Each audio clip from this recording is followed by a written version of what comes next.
Penerapan KUHP baru langsung terasa di awal tahun ini. KPK yang biasanya menampilkan tersangka saat rilis kini tidak lagi.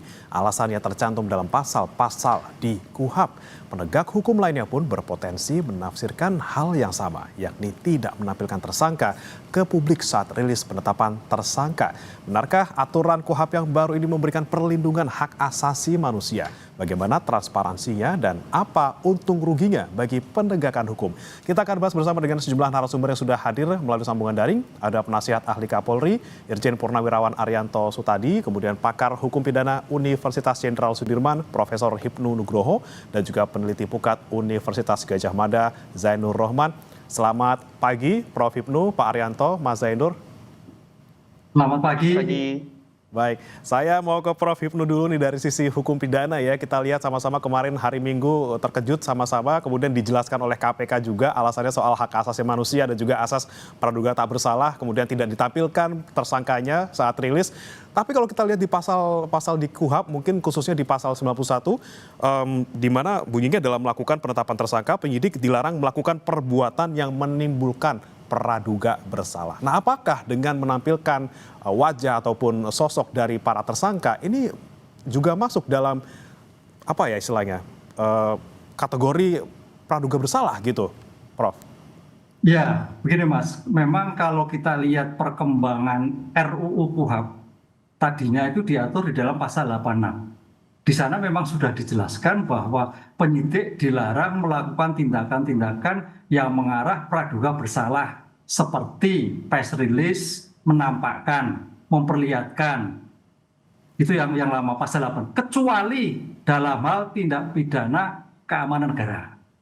Kemudian dalam perkembangan baru seperti yang disahkan kemarin, ada perubahan.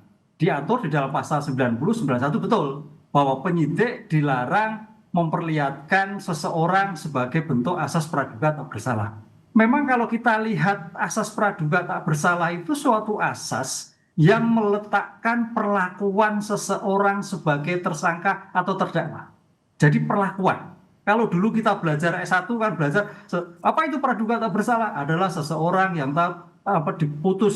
dinyatakan putus bersalah kan gitu kan. Tapi sekarang sebenarnya perlakuan. Lah, pertanyaan perlakuan ini, apakah ini sebagai bentuk pernyataan bersalah atau tidak, itu suatu pilihan hidup. Karena suatu pilihan kebijakan politik. Karena gini Mas, kalau kita melihat suatu bentuk penanganan korupsi, itu harus kita lihat penegakan hukum itu ada white collar crime dan petty crime. Kalau kita bicara white collar crime, itu ada kejahatan-kejahatan yang luar biasa. Politik hukumnya gitu. Kalau petty crime ada kejahatan-kejahatan kecil. Misalkan pencurian ayam, sepeda, dan sebagainya. Nah, kalau itu merupakan white collar crime, saya kira harus ada perlakuan khusus. KUHP kan dalam rangka penetapan tindak pidana umum. Sekarang, apakah korupsi itu masih kualifikasi tindak pidana khusus kategori white collar crime atau tidak? Ini yang dipertanyaan. Kalau kita white collar crime sebagai bentuk penjaraan, saya kira memang harus ada suatu perbedaan. Tapi kalau tidak, ya berarti suatu pilihan hukum. Ini yang harus melihatkan, karena perlakuan sebagai bentuk praduga tak bersalah itu perlakuan. Misalkan kalau kita lihat upaya paksa, kenapa mesti upaya tahan? Ditahan itu sebagai bentuk praduga bersalah, karena sudah ditahan dulu. Pertanyaannya kapan suatu praduga tak bersalah betul-betul terjadi? Yaitu menurut saya loh ya, kalau sudah di dalam persidangan. Karena kalau di persidangan itu dalam keadaan semua bebas. Semua keadaan sebagai asas akusatur. Mau ngomong apapun secara boleh, borgol tidak boleh, apalagi berpakaian juga seperti tidak boleh. Lah, di sini suatu perdebatan peletakan asas praduga tak bersalah itu kalau di praadjudikasi itu masih seperti yang kita lihat kemarin, kalau di adjudikasi harus betul-betul penetapan asas tak bersalah. Ini sebagai bentuk pilihan politik hukum pembuat undang-undang. Sehingga kalau menurut saya harus dibedakan, karena selama ini kita melihatkan kejahatan white collar crime dan petty crime yang harus menurut penanganan khusus. Karena white collar crime, kalau kita lihat suatu tindak pidana korupsi, ini semakin tanda petik masif terus, tidak ada efek jerah. Dan itu, apakah hukumannya juga seperti ini juga tidak menimbulkan efek jerah? Perlakuan-perlakuan seperti apa? Nah, kemarin hukumannya terkait dengan misalnya kerja sosial. Apakah kerja sosial masuk korupsi? Korupsi di atas 5 tahun. Akhirnya juga tidak masuk kerja sosial. Ini saya kira sebagai politik hukum, pembuat undang-undang sebagai meletakkan praduga tak bersalah. Gitu Nah, Mas. ini dia yang ingin saya tanyakan ke Mas Zainur soal korupsi yang sebenarnya masuk dalam kategori kejahatan luar biasa gitu. Apakah juga harus dibedakan seperti kata Prof. Hipnu karena pencuri ayam, kemudian ada pencuri motor dan juga kriminal-kriminal yang seperti ini yang lainnya juga ditampilkan juga gitu tersangkanya ketika rilis ataupun penetapan tersangka, Mas Zainur. Ya memang di berbagai negara itu pengaturan tindak pidana korupsi secara khusus ya, baik di dalam hukum materialnya maupun di dalam hukum formilnya. Mengapa perlu diatur secara khusus? Karena ada kebutuhan-kebutuhan untuk menjamin efektivitas penegakan hukum, tetapi di sisi lain juga tetap harus menjamin perlindungan terhadap hak asasi manusia. Sehingga di berbagai yurisdiksi negara lain itu ada yang diletakkan di luar undang-undang kodifikasinya. Jadi diletakkan di luar KUHP di dalam KUHAP-nya. Memang untuk negara-negara yang sudah sangat maju, korupsinya sangat rendah, biasanya dikodifikasi. Tapi di negara-negara yang masih melawan korupsi dengan sangat gencar, biasanya itu dipisahkan. Nah, apakah kemudian di dalam pengaturan yang khusus itu boleh untuk menampilkan tersangka ketika misalnya konferensi pers? Ya ini juga kembali kepada filosofi masing-masing negara ya. Ada negara-negara yang sama sekali tidak memperbolehkan untuk menampilkan tersangka misalnya di dalam konferensi pers. Kenapa demikian? Ya kembali kepada presumption of innocence. Negara-negara seperti di negara Eropa itu tersangka tidak ditampilkan karena ya seperti tadi kita bahas ya, bahkan nama pun itu disamarkan dengan inisial. Ya, tersangka itu nanti baru bisa dilihat ketika sudah menjadi terdakwa di persidangan. Tetapi ada juga negara yang sudah relatif maju itu masih menampilkan, yaitu US, Amerika Serikat. Di Amerika Serikat itu ada namanya perp walk. Perp walk itu adalah satu prosedur jalan seorang tersangka itu jalan dari mobil kendaraan penegak hukum ke dalam ruang sidang atau ke dalam kantor sebuah institusi penegak hukum, apakah institusi kepolisian atau institusi kejaksaan.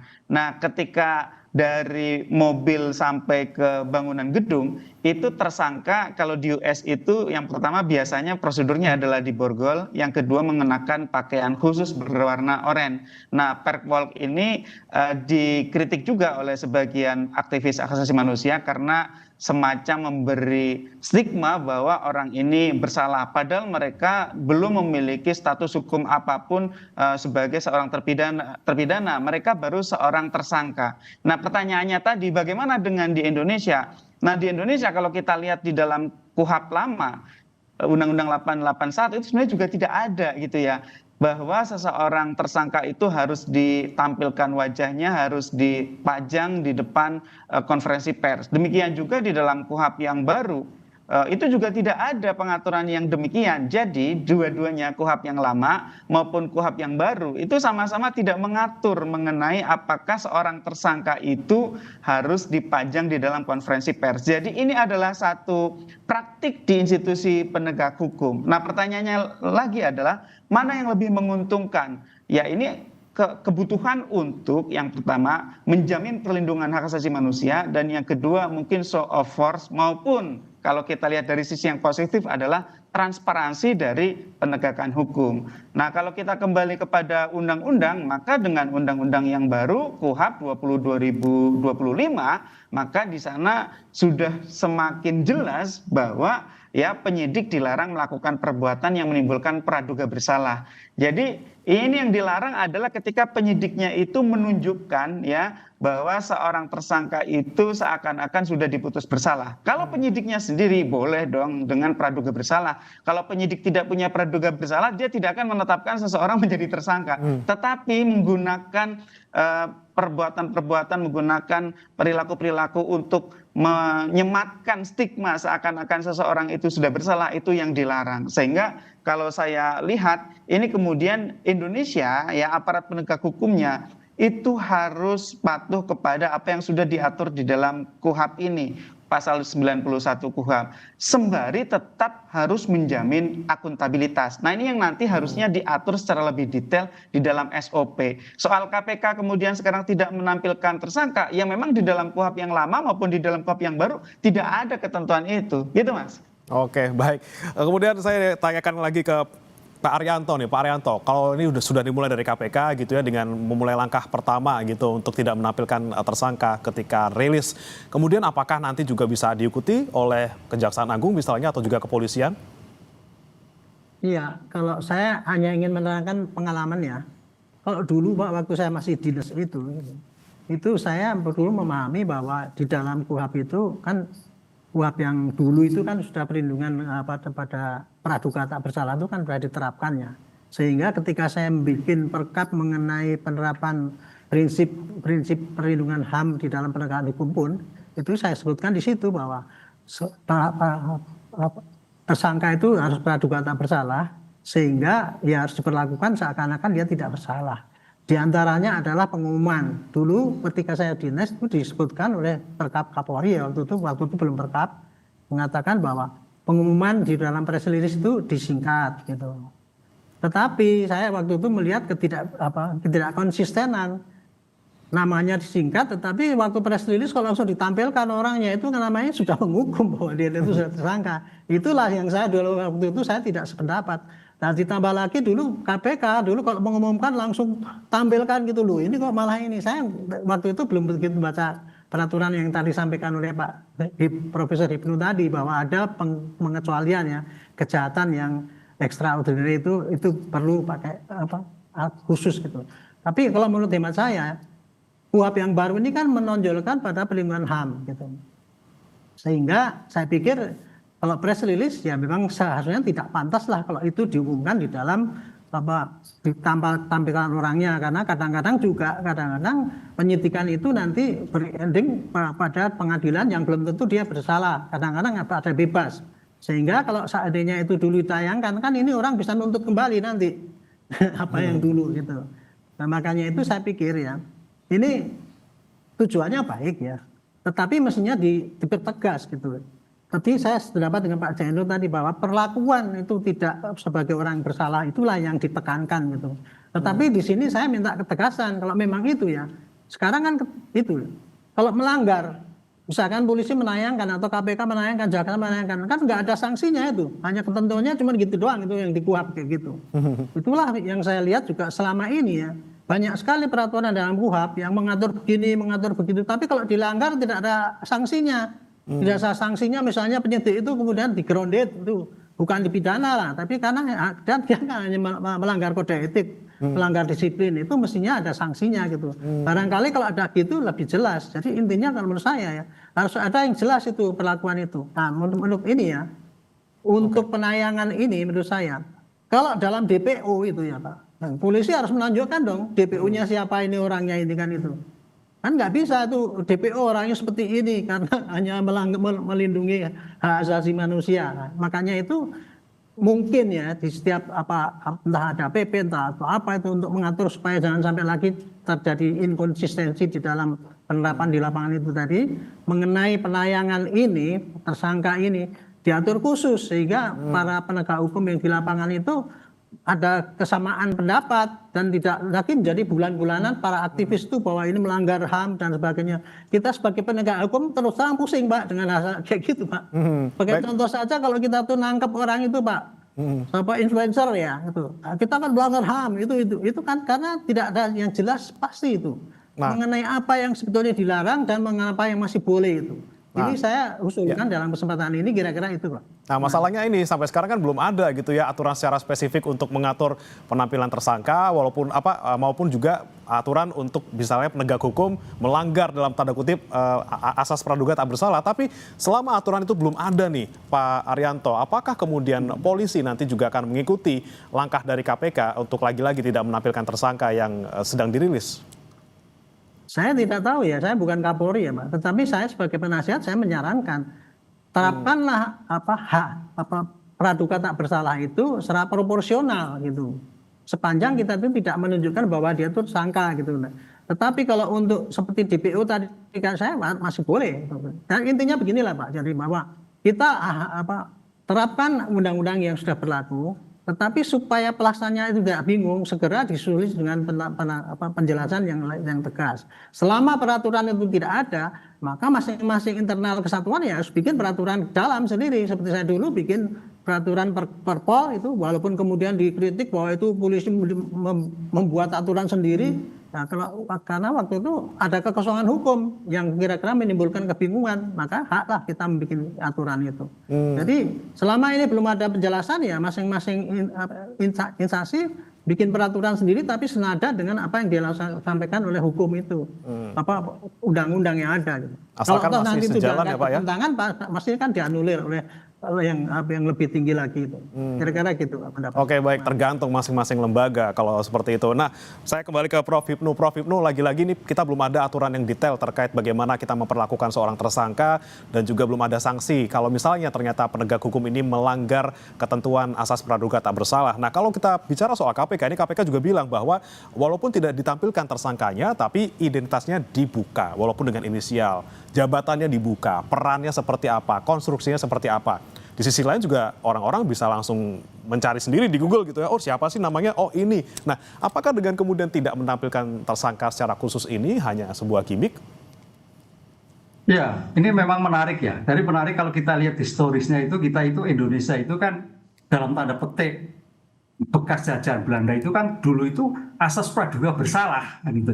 Makanya kalau kita lihat HR dulu itu penangkapan tanpa batas diperlihatkan, kemudian pemeriksaan penyiksaan dan sebagainya itu kan dulu. Lah perkembangan zaman kemudian Undang-Undang 881 itu kita menganut asas praduga tak bersalah kan gitu loh. Yang kemudian KUHP yang terbaru 2006 ini juga asas praduga tak bersalah yang betul-betul lebih mendalam, yang meletakkan pada orang betul-betul perlakuan. Jadi kalau kita lihat, jadi asas praduga tak bersalah melihatkan perlakuan, bagaimana memperlakukan orang. Kalau kita lihat dalam asas hukum itu asas akusatur, menetapkan sebagai subjek yang sama, kan itu Mas. Nah, oleh karena itu sebagai bentuk perlakuan dalam asas praduga tak bersalah di tingkat penyidikan, ya penyidikan itu tanda petik masih praduga bersalah, kan itu. Makanya dalam konteks melakukan upaya paksa penangkapan, penahanan, penyitaan itu sudah bagian bentuk asas praduga bersalah.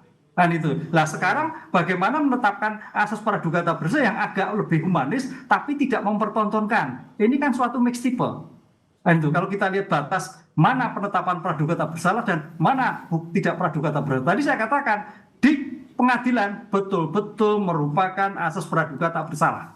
Baik pakaiannya, bicara semuanya bebas kan itu. Lah di tingkat penyidikan nggak seperti itu. Lah oleh karena itu dalam seperti saya sepakat tadi Pak Jainur, Pak ini sebagai masih asas praduga tak bersalah harus ada suatu bentuk tersendiri yang melibatkan, karena ini dilihat masyarakat juga melihat bagaimana kinerja penegak hukum, siapa sih orang dan sebagainya, bagaimana akuntabilitasnya, bagaimana sosoknya, apalagi untuk melihat suatu efek jerah.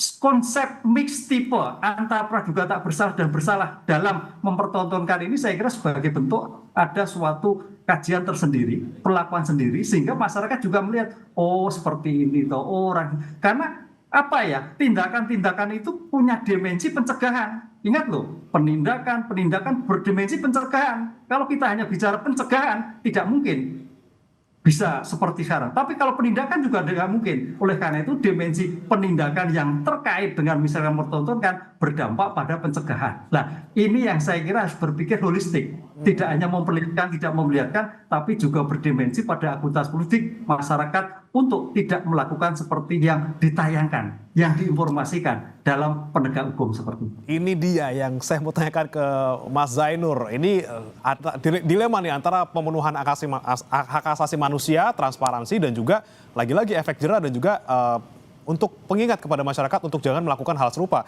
Ketika tidak ditampilkan tersangkanya, kemudian bagaimana masyarakat bisa melihat contoh buruknya agar tidak meniru, dan juga nanti efek jerah untuk para pelaku korupsi terutama ini juga semakin sedikit gitu ya rasa malu ataupun rasa enggan untuk berbuat pidana. Ya, khusus untuk efek jerah itu sebenarnya diletakkannya kepada bentuk pemidanaannya. Jadi efek jerah itu baru boleh diterapkan ketika seseorang itu sudah diputus bersalah karena melakukan satu tindak pidana. Nah, jadi menurut saya perdebatan soal menjaga privacy, menjaga hak asasi manusia ini ada di perdebatan soal perlindungan hak asasi manusia dengan efektivitas penegakan hukum. Terkait dengan apa? Terkait dengan transparansi. Karena di Undang-Undang KPK, Undang-Undang 19 2019, itu di sana dikatakan bahwa KPK itu di dalam menjalankan tugas dan kewenangannya itu harus transparan. Nah, kalau tidak transparan, bagaimana publik bisa ikut mengawasi? Jadi kan ini publik ingin tahu nih, siapa sih tersangkanya? Oke lah, harus dijaga hak asasi manusianya, karena dia baru tersangka. Tapi publik juga harus memastikan bahwa tersangka itu bukan merupakan orang yang lain gitu ya. Tidak diganti, tidak ditukar kepala gitu ya. Itu menurut saya juga merupakan satu bentuk pengawasan publik. Itu yang harus diseimbangkan antara kebutuhan transparansi dengan kebutuhan untuk menjamin perlindungan terhadap hak asasi manusia. Dan menurut saya ini juga tidak khas di KPK ya, harusnya ini juga berlaku di kepolisian, juga berlaku di kejaksaan. Bagaimana menyeimbangkan kedua hal tersebut gitu kan. Nah, apa mungkin Mas, seorang tersangka itu diganti? Saya pernah membaca sebuah laporan hasil kajian. Ini kalau tidak salah tahun 2000 sekitar 2006 gitu ya. Itu statusnya terpidana memang ya. Terpidana itu digantikan posisinya oleh orang lain dengan menggunakan joki masuk ke dalam lembaga pemasyarakatan. Ya, jadi itu sangat mungkin terjadi. Tersangka saya pikir kalau tidak diketahui oleh publik sangat mungkin terjadi seperti itu gitu. Jadi saya pernah membaca hasil penelitian seperti itu dengan joki di lembaga pemasyarakatan. Nah, ini kan butuh bagaimana untuk menyeimbangkan antara kebutuhan transparansi dengan kebutuhan untuk menjamin pelindungan HAM. Nah, tadi kan dikatakan bahwa di KPK itu, saya ingat ya, di KPK penampilan wajah tersangka itu baru konsisten rutin dilakukan itu sejak era Firly Bahuri ya. Mungkin karena latar belakang beliau sebelumnya adalah aparat penegak hukum di tempat lain yang ada praktik itu gitu ya. Barangkali itu kemudian melembaga di KPK. Nah, sekarang dikoreksi lagi. Saya ingat dulu di periode yang lama itu tidak seperti itu. Yang dilakukan itu adalah membeberkan peran dari masing-masing tersangka itu. Nah, kalau sekarang di KPK menurut saya yang paling penting adalah karena korupsi prinsip dasarnya adalah kejahatan jabatan, ya dijelaskan saja apa jabatannya, perbuatan apa yang dilakukan, alat bukti apa yang dimiliki oleh KPK. Tentu secara umum ya, tidak harus detail karena terkait dengan rahasia penyidikan. Dan kemudian menyampaikannya kepada publik. Ini untuk memenuhi kewajiban terhadap undang-undang KPK itu sendiri. Karena di sini kan ada semacam pertentangan ya antara kebutuhan untuk melindungi HAM sesuai pasal 91 KUHP dengan kewajiban untuk transparan sebagaimana diwajibkan oleh Undang-Undang KPK. Nah, di mana titik tengahnya? Menurut saya titik tengahnya adalah tidak perlu menampilkan wajah, tetapi perlu untuk menjelaskan sangkaannya secara jelas kepada publik. Nah, sangkaannya itu seperti apa? Nah, ini kadang-kadang KPK di dalam konferensi pers juga tidak cukup jelas. Terhadap seorang tersangka, KPK itu menyangka apa perbuatan yang dilakukan oleh tersangka sehingga itu dikatakan memenuhi rumusan unsur delik. Yang kedua gitu ya, apa di dalam kejahatan itu yang dilakukan ketika kejahatan itu dilakukan secara bersama-sama. Yang ketiga kemudian alat bukti apa yang dimiliki oleh KPK dan kemudian KPK akan melakukan langkah seperti apa. Lagi-lagi mencari keseimbangan transparansi antara transparansi dan juga pembunuhan HAM. Ini juga saya ingin tanyakan ke Pak Arianto sebelum kita jeda. Pak Arianto, ada kemungkinan tadi diceritakan oleh Mas Zainur bahwa ini mungkin kejadiannya 1:1000 atau 1 juta gitu ya. Ternyata tersangkanya ditukar gitu kan. Ini kan bentuk transparansi yang publik ingin tahu siapa sih sebenarnya orang-orang yang dalam tanda kutip terlibat dalam suatu tindak pidana. Nah, kalau di polisi sendiri seperti apa? Ya Pak, jadi saya sendiri ini menarik sekali nih. Karena selama ini saya menyarankan pada polisi ya. Publik itu biasanya pengen tahu apa yang terjadi gitu. Jadi polisi biasanya kemudian wah itu rahasia kami karena kalau kami beberkan sekarang nanti akan menyulitkan penyidikan. Dan yang dua, kami ini mempunyai pendapat bahwa itu nanti akan dibeberkan di pro justisia, di pengadilan. Ini selama ini yang terjadi yang di benak polisi seluruh Indonesia kayak gitu, Pak. Cuman kalau saya sering di TV itu kan ditanya sama ini publik, ini apa kerja polisi ini kan gitu. Dia pengen segera tahu. Maka saya menyarankan pada polisi beberkanlah apa yang ada ya, termasuk barang bukti yang ada itu di press release straight supaya publik tahu bahwa polisi sudah kerja begini gitu. Tapi itu ditentang oleh para polisi sekarang ini ya. Nah, makanya ini menurut saya ini pengalaman ini bagus ini untuk kita seperti tadi ya, masalah transparansi dengan masalah apa tuh penegakan hukum itu memang harus ada keseimbangan. Nah, ini perlu dipahami bersama oleh semua masyarakat maupun semua aparat. Makanya mengenai perbedaan penafsiran seperti ini harus tadi dituangkan di dalam peraturan yang lebih detail sehingga tiap-tiap aparat tidak membuat aturan sendiri-sendiri mengenai apa yang boleh sama yang tidak boleh. Mengenai tersangka tadi, kalau saya pribadi sih tersangka boleh saja ditayangkan gitu, tapi tidak mukanya gitu, cuman belakangnya gitu, untuk menunjukkan pada publik bahwa ini tersangkanya sudah ketangkep, tetapi kita tidak mempermalukan mereka seakan-akan sebagai tersangka kan. Orang itu kan identifikasinya kan di muka, Pak. Kalau mukanya nggak kelihatan aja kan udah tidak menimbulkan ini gitu. Itu saya kira solusi yang praktis kayak gitu, Pak. Tapi ini harus diluruskan ini bangsa ini, Pak, mengenai perlindungan hak asasi manusia ini terkait dengan tersangka ini gitu. Dan dengan transparansi gitu. Aturan detailnya harus kita nantikan bagaimana agar di lapangan praktiknya tidak membingungkan dan juga membuat masyarakat bertanya-tanya gitu. Nah, tapi selain itu yang ada di KUHP baru ini juga ada yang kontroversi sebenarnya. Di sisi lain kita lihat di pasal 91 ini dalam tanda kutip tersangka dilindungi, tapi ada di pasal lain, di pasal 22 KUHP ini, di mana penyidik bisa memanggil seseorang yang bukan saksi, bukan tersangka, untuk bisa datang dan juga dipanggil, diperiksa dalam suatu kasus pidana. Kita akan bahas nanti Bapak-Bapak usai jeda berikut, tetap bersama kami, Saudara, di Sapa Indonesia Pagi. Kembali di Sapa Indonesia Pagi, Saudara masih membahas terkait langkah dari KPK untuk pertama kalinya tidak menampilkan tersangka ketika rilis konferensi pers terhadap suatu kasus yang dimulai pada minggu kemarin. Dan ini pertanyaan yang ingin saya tanyakan juga nanti ke tiga narasumber saya.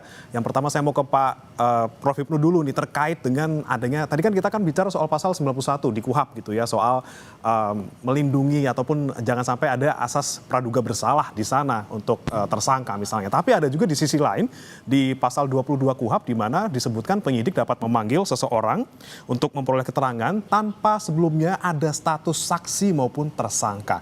Ini seperti ada kontradiksi di sini. Di sisi lain kita lihat di pasal 91 seakan-akan dalam tanda kutip melindungi tersangka, tetapi di sisi lain di pasal 22 ada pasal yang seakan-akan ini membuat seseorang yang belum terlibat sama sekali seakan-akan terlibat seperti itu. Ini juga lagi diuji materi di MK nih oleh ada 2 orang yang mengajukan uji materi di sana. Seperti apa Anda melihatnya, Prof. Hipnu? Ya, ini yang menjadikan titik-titik krusial yang menjadikan kajian-kajian teman-teman kaitannya dengan kewenangan-kewenangan penyidik melakukan penyidikan, termasuk penyelidikan. Karena ini tampaknya teman-teman polisi ada suatu luas sekali yang statusnya belum jelas dilakukan suatu pemeriksaan. Ini yang agak suatu beratan. Karena dalam suatu penjelasan apa itu penyidikan adalah tindakan untuk mengumpulkan barang bukti guna menentukan tersangka. Kan gitu kan. Lah itu masih tetap teorinya. Lah dalam seperti ini tampaknya memang kalau itu melebar kemana-mana akhirnya tidak profesional. Tidak profesional. Yang menjadikan menurut saya adalah ada suatu abuse power. Wah ini dipanggil. Padahal namanya dipanggil seorang penegak hukum itu sudah ada beban tersendiri. Ada apa? Mengapa? Apa salah saya? Kan begitu. Lah, oleh karena itu dalam hal seperti ini saya lihat semangatnya bagus. Semangat pembuat undang-undang penyidik bisa memanggil yang sebelumnya statusnya belum apa. Tapi ini sebagai bentuk saya kira kurang profesional. Kan itu. Karena namanya suatu perkara, kalau kita lihat dalam teori kriminalistik, teori triangle antara perbuatan, TKP dan alat bukti itu harus sudah jelas. Pihak-pihak yang diperiksa itu kan itulah. Lah kalau itu sudah melebar saya kira kurang pas menurut saya. Ini yang sangat dikritisi oleh teman-teman kok jadi melebar kemana-mana kan itu, sehingga menjadikan suatu chaos penanganan suatu perkara. Padahal penanganan perkara itu harus betul-betul silent, bagus, tepat, tapi profesional. Lah ini yang saya kira menurut saya agak sedikit kurang pas kaitannya dengan siapapun bisa dipanggil. Betul sebagai kewajiban negara, betul kewajiban untuk menentukan, tapi harus statusnya jelas dulu, baru ditentukan kan itu loh. Karena kita melihat profesionalisme. Ingat loh dalam suatu konsep-konsep pengungkapan perkara itu harus jelas apa peran, status dan sebagainya. Ini yang saya kira menjadikan suatu PR tersendiri dalam suatu pengungkapan perkara. Maksud saya mungkin bagus ya, tapi jangan seperti itulah mungkin dalam implementasinya. Sehingga kalau toh dalam undang-undang disampaikan punya kewenangan seperti itu, jangan diterapkan. Kan gitu. Karena ini akan menjadikan chaos tersendiri dalam suatu pengungkapan perkara. Nah ini dia nih, jangan digunakan walaupun ada wewenangnya seperti itu. Saya tanya ke Pak Arianto, kalau di polisi sendiri seperti apa? Kemudian menanggapi adanya pasal 22 KUHP di mana penyidik dapat memanggil orang yang tidak berstatus saksi ataupun tersangka untuk bisa diperiksa dalam suatu tindak pidana? Ya, terima kasih, ini bagus sekali diskusi saat ini ya. Karena begini, yang membedakan antara penyelidikan dengan penyidikan itu adalah kalau di dalam penyelidikan itu apapun dilakukan boleh asalkan tidak memaksa dan tidak melanggar hak asasi manusia. Kalau penyidikan itu ada unsur memaksanya karena mempunyai kewenangan gitu. Padahal yang namanya penyelidikan dan penyidikan itu sama-sama tugasnya, yaitu mengumpulkan barang bukti. Mohon maaf nih Prof ya, saya sebagai pelaku di lapangan, kalau polisi itu tidak boleh berbuat apa-apa, nanyain orang aja tidak boleh, ngirim surat, memoto nggak boleh. Gimana kita mau mencari data-data mengumpulkan itu? Itulah jadi makanya itu di dalam yang lama itu saya waktu itu bikin aturan mengenai penyelidikan, Prof. Perkap. Penyelidikan adalah tindakan apapun dalam rangka mencari pengumpulan barang bukti, tapi dengan catatan tidak boleh pakai upaya paksa. Contoh memanggil, manggil diganti dengan mengundang. Mengundang itu mau dipanggil, mau datang boleh, mau tidak boleh. Itu tidak melanggar hak asasi manusia. Tetapi polisi tanpa mengundang itu kan nggak bisa apa-apa gitu loh. Dan itu bukan menyalahgunakan. Disinilah saya ingin mengkritisi ya, bahwa sekarang ini kriminalisasi gitu. Masa kita memanggil saja, mengundang sudah dianggap kriminalisasi, sudah praduga tak bersalah. Inilah jadi saya ingin tekankan kembali ya. Penyidikan sama, mencari keterangan, alat-alat yang perlu untuk menentukan pidana itu ada. Bedanya adalah kalau penyelidikan itu tidak ada paksaan, sehingga tidak perlu diatur pakai kewenangan. Karena itu semua orang pun boleh nanyakan, mengambil foto, asalkan minta izin gitu, tujuannya untuk apa, gitu. Saya kira itu. Jadi intinya adalah jangan sampai ini ya, kewenangan seakan-akan penyidikan kok besar sekali untuk polisi. Tidak. Penyelidikan polisi itu boleh apa saja asalkan tidak pakai upaya paksa. Jadi tidak akan dia melanggar hak asasi manusia, saya kira gitu. Oke, jadi masalah diksi ya sebenarnya ya untuk memanggil ataupun mengundang tanpa paksaan sebenarnya seperti itu. Baik, saya ke Mas Tadi Zainur. jelaskan di penyidikan, mau penyelidikan dulu Mas tadi Mas, maaf. Oh, kalau ini Penyidikan. terkait dengan Dalam penyelidikan. penyelidikan itu mengundang. Oke, Penyelidikan bukan pasal 22. Penyelidikan Penyelidikan iya. itu memanggil. Ya, kalau penyelidikan oke Pak. Penyelidikan oke. Kalau penyidik lah itu kita yang. Kalau penyidikan itu memanggil, kalau nggak bisa dipanggil, Klarifikasi, ya. kan gitu. Dan tergantung lagi-lagi tergantung tahapannya apa ya, penyidikan ataupun penyelidikan. Iya, Nah, saya kita tanyakan lihat. ke Mas Zainur juga nih, Mas Zainur, kalau untuk khusus di kasus korupsi misalnya, Anda melihat misalnya dari pasal 22 tadi soal pemanggilan orang yang tanpa status gitu, apakah ini kemudian efeknya positif atau negatif nih? Di sisi satu sisi bisa membuka kembali misalnya aliran dana ataupun apapun itu, atau kemudian sisi negatifnya ya jadi orang yang tadinya tidak bersalah menjadi seakan-akan merasa bersalah seperti itu. Ya, KUHP itu sangat berkaitan dengan bagaimana mencegah korupsi di bidang penegakan hukum ya. KUHP yang memberikan kewenangan sangat besar kepada aparat penegak hukum tanpa kontrol memadai itu cenderung akan membuat penegak hukum itu abuse of power. Abuse of power salah satu bentuknya adalah korupsi. Ya, jadi KUHP ini sebenarnya kemarin kita harapkan punya kontrol yang kuat terhadap aparat penegak hukum sehingga semakin rendah kemungkinannya mereka untuk melanggar. Sayangnya di dalam pasal 22 itu adalah penyidikan, bukan penyelidikan gitu ya. Jadi kalau kita baca ya di pasal 22 ayat 1 itu untuk kepentingan penyidikan. Penyidik dapat memanggil atau mendatangi seseorang yang dia tidak berstatus sebagai tersangka atau saksi. Saya juga bertanya-tanya, kenapa sih tidak sekalian saja kalau memang memanggil ya panggil saja saksi, seseorang itu berstatus sebagai saksi gitu ya. Kalau untuk penyelidikan ya saya biasa melihat di film-film di Eropa, di Amerika itu hal yang biasa ya. Penyelidikan itu kan si penyelidiknya tidak punya upaya paksa. Betul keterangan dari Pak Arianto tadi. Tapi kalau penyidikan itu beda lagi. Nah, kalau statusnya itu bukan seorang saksi, bukan seorang tersangka, bagaimana perlindungan hukum kepada orang yang dipanggil atau didatangi itu? Kalau tidak disematkan status. Nah, ini kan kemudian pasal 22 ayat 1 ini membentuk ya, zona abu-abu gitu ya. Yang kemudian perlindungan terhadap orang yang dipanggil itu tidak jelas.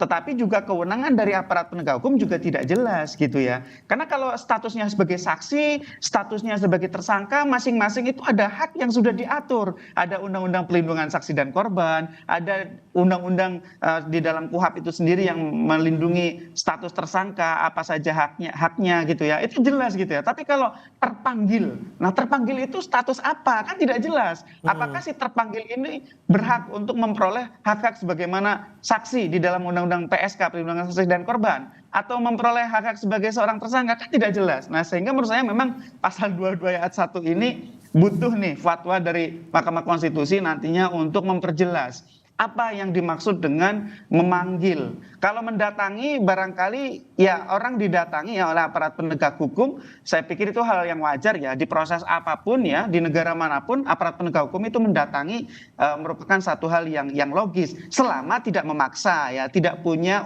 kewenangan upaya paksa apapun ya. Tidak boleh memaksa orang untuk bicara, untuk menunjukkan, untuk mengakui, untuk apapun ya. Nah, tapi kalau memanggil ada psikis ya. Seseorang dipanggil oleh aparat penegak hukum, itu psikisnya berbeda gitu ya. Kalau dia tidak datang, apakah dia boleh tidak datang? Kalau dia datang, apa hak yang ada pada dirinya? Sehingga menurut saya perumusan pasal 22 ayat 1 ini memang kemarin menurut saya prematur gitu ya, dan ini butuh tafsir dari Mahkamah Konstitusi. Sehingga sekali lagi meskipun di bidang pemberantasan korupsi itu perlu pengaturan-pengaturan khusus, perlu pengaturan-pengaturan yang menjamin efektivitas pemberantasan korupsi ya, menjamin agar aparat penegak hukum itu dapat memperoleh jalur untuk dapat mengungkap perkaranya. Karena kan korupsi itu kan dilakukan biasanya oleh orang yang sedang memegang jabatan, memegang kekuasaan. Tetap saja butuh kejelasannya, butuh legal certainty, butuh perumusan norma yang lex stricta, lex serta, lex scripta. Tiga-tiganya itu harus dijamin di dalam undang-undang. Nah, ini kritik kita terhadap pasal 22 ayat 1 ini diperjelas saja gitu ya. Diperjelas saja. Bukan berarti kemudian dilarang total ya, tapi diperjelas apa statusnya, apa hak-hak masing pihak, apa kewenangan dari penyidik. Karena ini di pasal 22 ayat 1 ini statusnya adalah penyidikan. Gitu, Mas. Oke, baik, ini banyak zona abu-abu ya, baik di pasal 22 maupun pasal 91 KUHP. Ini saya mau tanyakan lagi ke Prof. Hipnu. Lagi-lagi, pasal 22 ada zona abu-abu di mana seseorang tidak punya kepastian status hukum, bagaimana kemudian memperlakukannya. Di pasal 91 ada zona abu-abu juga soal perlakuan seorang tersangka biar tidak melanggar asas praduga tak bersalah. Ini harus diapain ini sebenarnya KUHP kita, Prof? Ya, tadi saya katakan ini memang suatu terobosan baru ya. Saya berpikir memang kayaknya pembuat undang-undang melihat bagaimana mengungkap suatu perkara yang ternyata pada waktu itu tertinggal gitu loh. Makanya tadi saya katakan dalam konsep teori pengungkapan perkara ada sesuatu yang tertinggal. Padahal dia mungkin sebagai sesuatu yang sangat dibutuhkan dalam pengungkapan perkara. Lain mau seperti apa? Padahal sesuatu yang menentukan sekali. Padahal kalau kita lihat saksi juga tidak, terlapor juga tidak, semua tidak. Tapi ternyata dari pengungkapan tersebut, orang tersebut mempunyai kualifikasi, mempunyai nilai dalam mengungkapkan suatu perkara. Ini saya melihat pada waktu pembuatan. Kayaknya seperti itulah. Oleh karena itu dalam seperti ini memang kita kan harus mencari kepastian hukum. Mencari kepastian sebagai bentuk perlindungan. Terutama perlindungan dipanggil. Oleh karena itu dalam seperti ini, makanya kemarin kita kajian dari teman-teman mahasiswa, dosen itu, wah ini perlu diperjelas. Bagaimana seperti ini menjadikan abuse tadi Mas Yanwar, ini menjadikan kacau, ketidakjelasan. Padahal namanya hukum acara pidana itu adalah hukum bagaimana meletakkan penegak hukum untuk taat pada hukum yang dibuatnya. Tidak memerlukan tafsir, tidak ada suatu tafsir A, B, C dan sebagainya. Harus lex stricte tadi saya katakan. Itu yang terjadi. Oleh karena itu mudah-mudahan walaupun itu sudah ada, sambil menunggu kepastian dari MK, mungkin teman-teman yang mengajukan gugatan, cobalah itu jangan digunakan. Nah, itu. Saya maksud bagus itu, karena kemungkinan dalam pengungkapan perkara itu ada yang tercecer loh Mas. Ada yang tercecer, ini ada yang kurang ini. Karena namanya penegakan hukum kan berkembang. Tapi juga berkembang. Ada yang tercecer lah. Bagaimana yang tercecer itu? Disitulah akhirnya dirumuskan kalimat itu yang kemudian menimbulkan perdebatan, menimbulkan abu-abu, menimbulkan suatu ketidakpastian dalam penyelesaian suatu perkara. Oke. Gitu, Mas. Kalau ibarat software ini masih banyak bugnya, harus diupdate software gitu ya, biar semuanya lancar lagi. Nah, ini yang kemudian menjadi pertanyaan untuk kepastian hukum di lapangan. Tentunya polisi juga butuh suatu payung hukum yang jelas bagaimana memperlakukan tersangka, memperlakukan orang di suatu tahap penyidikan. Nah, Pak Arianto, sambil menunggu uji materi di MK, apakah kemudian juga perlu nanti dikeluarkan peraturan Kapolri yang sekiranya bisa untuk memayungi bagaimana para aparat ini bertugas di lapangan? Baik, saya meneruskan dari Profesor Hipnu tadi ya. Yang kececer itu tadi, Prof, itu adalah bab penyelidikan. Saya dari dulu mengusulkan, Prof, KUHP itu kelemahannya adalah tidak ada bab penyelidikan. Padahal penyelidikan itu bagian daripada proses untuk penyidikan proses untuk pemidanaan ya, mulai dari penyelidikan, penyidikan, kemudian penuntutan sampai di peradilan. Nah, kemarin kita sudah mengusulkan mati-matian supaya bab penyelidikan itu diadakan, ternyata tetap tidak ada. Akibatnya itu tadi, nggak ada bedanya antara penyidikan dengan penyelidikan.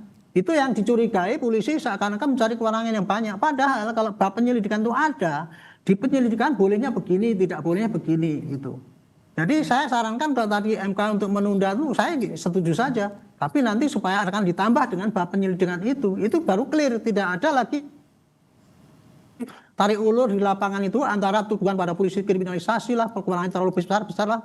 Itu dan pada anggota di lapangan itu betul belum firm. Dan kami sendiri kalau nanti bikin perpol jangan dikontra lagi, karena kalau bikin aturan sendiri ya kita bikin perpol karena aturannya itu kurang dan kemudian supaya anggota di lapangan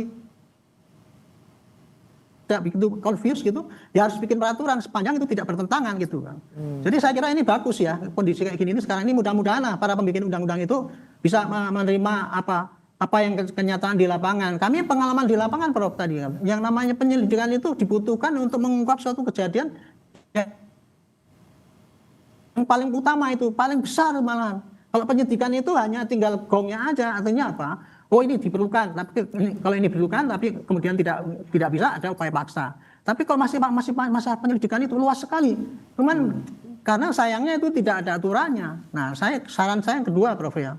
Kalau di KUHP itu ingin supaya ini bagus ditaati itu, harus ada sanksinya kepada aparat yang tidak melaksanakan itu. Sanksinya tidak harus misalkan dihukum pidana, tidak.